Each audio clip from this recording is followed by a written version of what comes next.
ఒక హీరోయిన్, రెండు బొమ్మల ట్రెండ్ నడుస్తోంది. ఒకేసారి రెండు సినిమాలతో దాడి చేసే హీరోయిన్లకు లక్కీ లేడీస్ గా స్టాంప్ పడిపోతోంది. మొన్న శృతి హాసన్, ఇప్పుడు తమన్నా, ఇలా లిస్ట్ పెరిగేలా ఉంది. చిరు బాలయ్యతో కలిసి లక్కీ లేడీగా మారిన శృతిలానే తమన్నా కూడా రజనీ చిరుతో కలిసి లక్కీ లేడీగా మారే ప్రయత్నం చేసింది. తమన్నా వన్ డే గ్యాప్ లో రెండు సినిమాలతో ఊపేస్తోంది.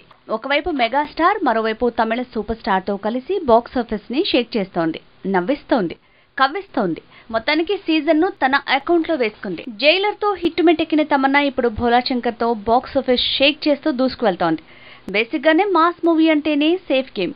రివ్యూలు, టాక్లు ఎలా ఉన్నా కలెక్షన్ల కిక్ కనీసం ఓ వారమైనా ఉంటుంది కాబట్టి సేఫ్. ఒకే హీరోయిన్, ఇద్దరు హీరోలు, రెండు సినిమాలు ఒకే సీజన్ లో రిలీజ్ అవటం రేర్. అదే జైలర్, భోలా శంకర్ విషయంలో జరిగింది. మొన్న సంక్రాంతికి ఇలాంటి వింతే జరిగింది. సంక్రాంతికి చిరు, బాలయ్య ఇద్దరూ రెండు సినిమాలతో దాడి చేశారు. కానీ ఈ రెండు మూవీస్ కి గ్లామర్ ని యాడ్ చేసింది మాత్రం ఒక్కరే. అలా శృతి హాసన్ డబుల్ డోస్ ఇచ్చి రెండు హిట్లని తన అకౌంట్ లో వేసుకుంది. నటసింహం బాలయ్యతో వీరసింహారెడ్డి మూవీ చేసిన శృతి హాసన్ చిరుతో వాల్తేరు వీరయ్య సినిమా చేసింది. ఈ రెండు కూడా సంక్రాంతి సీజన్ లో 2 days గ్యాప్ లో వచ్చి ఊపేశాయి.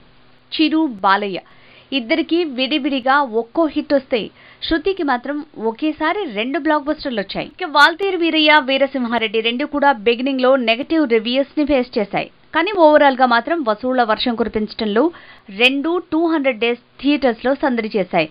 ఇప్పుడు అదే సీన్ తమన్నా విషయంలో రిపీట్ కానుందంటున్నారు. జైలర్ తో ముందుగా సందడి షురూ చేసిన తమన్నా అచ్చం శృతి హాసన్ లానే ఒకే సీజన్ లో ఇద్దరు టాప్ స్టార్స్ లో బాక్స్ ఆఫీస్ మీద దండెత్తింది. జైలర్ హిట్ టాక్ తెచ్చుకుంటే భోలా శంకర్ ఇప్పుడిప్పుడే కిక్కిస్తోంది. మండే కలెక్షన్స్ తోనే ఈ రెండు సినిమాల అసలు స్టామినా తేలబోతోంది.